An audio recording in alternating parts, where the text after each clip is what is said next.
Hi, everyone. I'm Rena 9, and thank you for joining us. All eyes are on the Middle East as the world waits for Iran's response to the death of General Qasem Soleimani. The top Iranian military commander was killed in a U.S. airstrike Friday.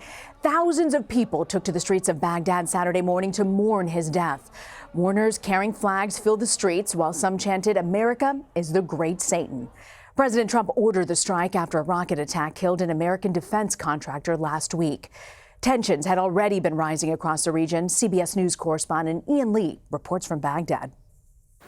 Rena, it's been a tense day here in Baghdad. Tens of thousands of people marching in the funeral procession. And we're also hearing that there have been attempts by some of the protesters to reach the Green Zone, the home of the U.S. Embassy. It's a show of force and mourning. The streets across Iraq packed with sadness, shock, and anger. With chants of "Down with America," the bodies of Qasem Soleimani and a top Iraqi militia commander led the march through Baghdad. Even Iraq's Prime Minister Adel Abdul Mahdi was seen among the crowd. While in Iran, protesters had tears in their eyes and "Death to America" on their lips. For many there, Soleimani was a symbol, a folk hero, now enshrined in martyrdom. Early Thursday morning, explosions lit up Baghdad's night sky. 2 Reaper drones fired 4 Hellfire missiles, destroying Soleimani's convoy, leaving it twisted in blood and metal. U.S. officials say his fiery end was necessary, as American lives were at immediate risk without offering evidence. President Trump says he doesn't want a war, but he may have triggered one. Iranian President Hassan Rouhani vowed revenge while visiting Soleimani's family, saying America will see the consequences of their mistakes not only today, but in years to come. Marines reinforced the U.S. Embassy, and more troops are on their way to the region to protect against any retribution. But it could come in many forms and places. U.S. troops are scattered across the Middle East, including Syria and Iraq, 2 countries where Soleimani led Iran's elite Quds force. Now those operations fall to his replacement. Tensions have dramatically risen this week, all starting with the death of an American contractor at an Iraqi base. The United States blamed Iran-backed Shiite militias and bombed their bases in Iraq and Syria. Supporters of those same militias then attacked the U.S. Embassy in Baghdad, leaving parts of the compound scorched and covered in graffiti. But with the death of Soleimani, we've entered the unknown, with no one knowing just how this will end. One of the final casualties of the airstrike could be the U.S. military presence in Iraq. Parliament tomorrow will debate whether to kick American troops out of the country. Rena? Ian, thank you very much. Well, Tara Copp is a national military and veterans affairs correspondent for McClatchy. She joins us now from Washington. Tara, we just heard that Iraq's parliament is debating kicking out American troops from the country. What does this say about the U.S. military presence in Iraq? What does it look like? And what could this mean if Parliament actually decides to push troops out? Hi, Rena. Thanks for having me. This is a vote that everybody will be watching. Last night, the White House on a background call said that they're very aware of the sensitivity of this vote and that they are working their own back channels, as is the Defense Department, to convince the Parliament that while this airstrike has unsettled things for the moment, the longer game is to continue this train and advise mission to help Iraq stabilize and to help its Iraq security forces continue to mature and grow. So NATO announced yesterday that they're going to suspend training activities in Iraq. What's the significance of that decision? That's huge. I mean, getting NATO in the first place to commit troops to Iraq in 2018 was a major feat.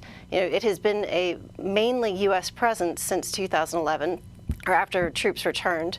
And getting those members, Germany, Canada, Denmark, and others, to send troops was really a major statement that the future of Iraq was not just a U.S.-led mission, it was a coalition. And that's been a word that has been very, very important to the U.S. government ever since. Yeah. Now that these countries have suspended their own training missions, it's left to be seen where this will go.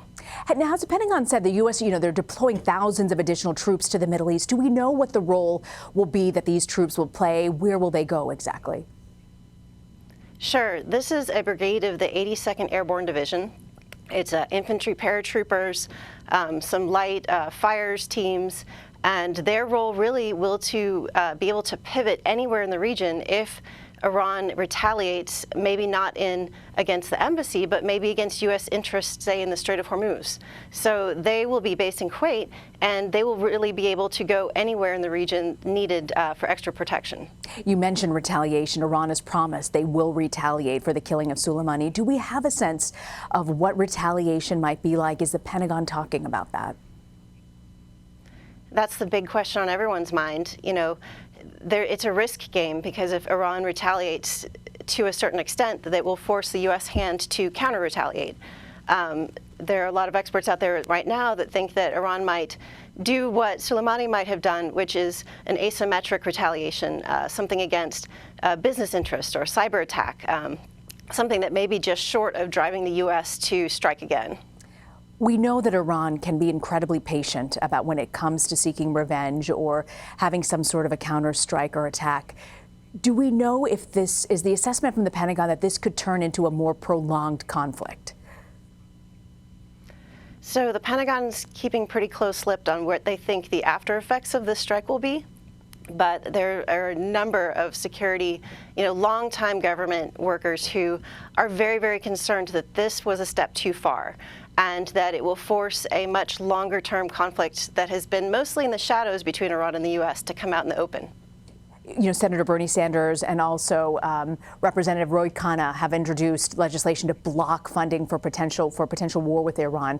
What's Congress's role in all of this, and what are people saying about that? I think you see Congress pretty frustrated right now. This strike was not done in consultation with Congress. It was done under the auspices of the 2001 AUMF, which is a legal authority that's been used for basically every military campaign we've had since the 9/11 attacks.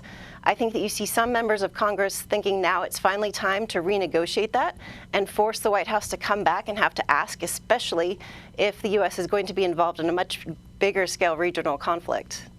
Tara Copp, thank you very much, Tara, for joining us. Thank you.